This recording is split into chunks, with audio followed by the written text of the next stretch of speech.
Des opérateurs économiques africains bientôt primés pour leur participation au développement économique du continent. Une structure privée se propose de les décorer au cours d'une soirée qui sera organisée à Abidjan. Mais c'est d'abord la phase des sondages pour connaître les noms des hommes d'affaires les plus influents du continent. Isidore Gonona, Nanamo de Tungarata et David Silla sont nos envoyés spéciaux en Côte d'Ivoire. Alice au cadre ivoirien et étranger pour lancer officiellement le prix africain de développement PAD. Un prix qui vient récompenser et valoriser l'engagement, le savoir-faire, bref, le mérite des bénéficiaires en faveur de leurs pays respectifs, en particulier, et de l'Afrique en général. Quand on parle de l'émergence de la Côte d'Ivoire, c'est vrai, mais c'est l'Afrique et la Côte d'Ivoire fait partie de l'Afrique. Donc on a estimé qu'il était temps qu'on passe à l'international, au premier aussi des acteurs de développement qui sont en Afrique et qui sont méconnus, mais qui travaillent aussi pour l'Afrique.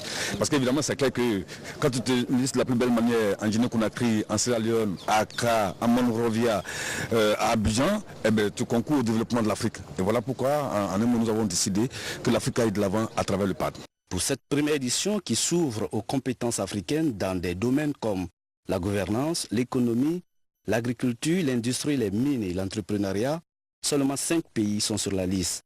Il s'agit de la Côte d'Ivoire, du Maroc, de la Guinée, de la Sierra Leone et du Ghana.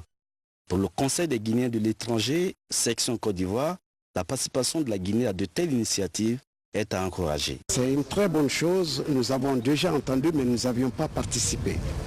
C'est une bonne chose de faire honneur et d'encourager tous ceux qui se battent quotidiennement pour le bonheur de leur peuple et dans leurs domaines respectifs.